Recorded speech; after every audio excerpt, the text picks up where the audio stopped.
My wife's voice, taken from a hospital form. The nurse asked why my name was no longer on the form. I remember staring at her like she'd spoken a foreign language. I'd been in that hallway for 6 hours by then, ever since the ambulance brought Margaret in, ever since the word stroke landed on me like something dropped from a height. I hadn't slept. I hadn't eaten. And now this woman in blue scrubs was holding a clipboard and telling me, gently, like she was breaking something fragile, that I wasn't listed as Margaret's decision maker anymore. "There's an updated authorization on file," she said, "filed 2 days ago. Your stepson's name is on it now." I laughed. Actually laughed, because it sounded like a mistake, the kind you correct with one phone call. 2 days ago, Margaret and I had been eating breakfast on our porch. She wasn't signing paperwork 2 days ago. She was arguing with me about whether the tomatoes needed more water. We'd been married 11 years. Her son Ethan came with the marriage. He was already grown when we met, 24, polite in the careful way people are polite when they haven't decided yet whether to like you. Over the years, that politeness had worn into something real, or so I'd believed. He called me Tom instead of my mom's husband. He came to Thanksgiving. He asked my advice on cars. I thought that meant something. The doctor who found me in the waiting room explained it plainly, the way doctors learn to explain terrible things so they don't sound as terrible as they are. Margaret's stroke had left her unable to communicate her own wishes for the time being. Someone needed to make decisions about her care, what treatments, what risks, how aggressive to be. And according to the hospital's records, that someone was no longer me.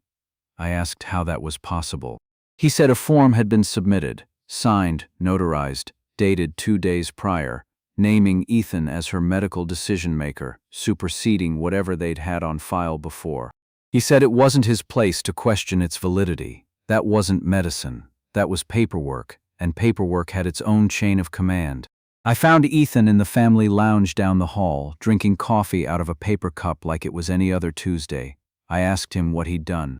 He didn't flinch, which surprised me more than if he'd looked guilty. "She wanted it this way," he said. "She told me a while back if anything ever happened, she didn't want you making the hard calls alone. She wanted me involved." "Involved," I said, "or in charge?" He didn't answer that directly. He said something about how I'd always deferred to doctors too easily, how his mother worried I'd agree to whatever they recommended without pushing back, without fighting for her. I wanted to believe there was love buried somewhere in that reasoning. Maybe there was. It didn't change what it had cost me, standing in a hallway, locked out of decisions about my own wife's body while her son held the pen.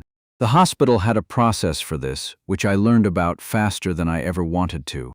When there's a dispute over who holds medical authority, it doesn't get settled by 2 men arguing in a lounge.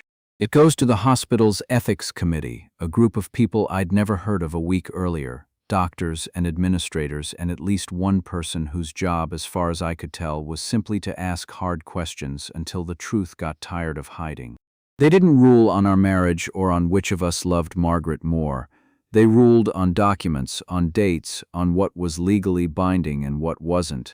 I spent 2 days calling every lawyer I could reach, describing a form I'd never seen, filed by a stepson who suddenly had more say over my wife's life than I did. It was one of those lawyers, a woman with a flat, unhurried voice, who asked me a question I hadn't thought to ask myself. Had Margaret and I ever executed our own medical directive back when things were calm, back before any of this was necessary? I remembered slowly the way you remember something buried under a decade of ordinary life.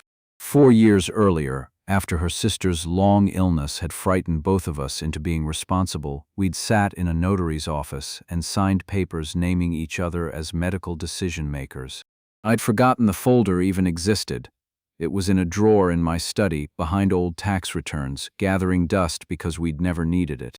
I brought it to the hospital myself, my hands not quite steady.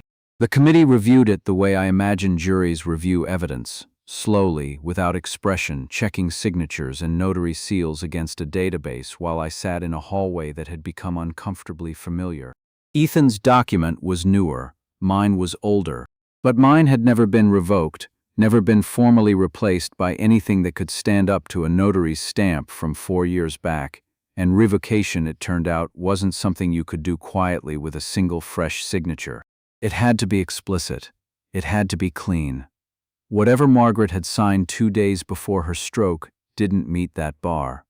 The committee's decision came back within a day. My authority was restored. Ethan was told formally that he would have no further role in decisions about his mother's medical care. Not out of punishment, the chair explained to me carefully, but because the hospital couldn't have two competing authorities and the law had already answered the question of which one held. Margaret is home now.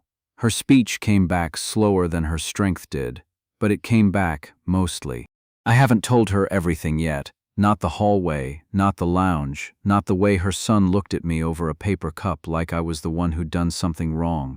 I don't know how to tell her that the son she raised tried to write me out of the room while she couldn't speak for herself, or that I'm not sure whether he did it out of love, distrust, or something in between that doesn't have a clean name. Ethan doesn't come around anymore. Margaret asks about him sometimes, carefully, the way you ask about a wound you're not ready to look at directly. I tell her he's fine. I don't tell her the rest. I don't know if I ever will. We're still married. We still eat breakfast on the porch. But there's a folder in my study now that I check every few months, just to be sure it's still there, still current, still mine. And I've stopped believing that some kinds of trust, once tested, come all the way back.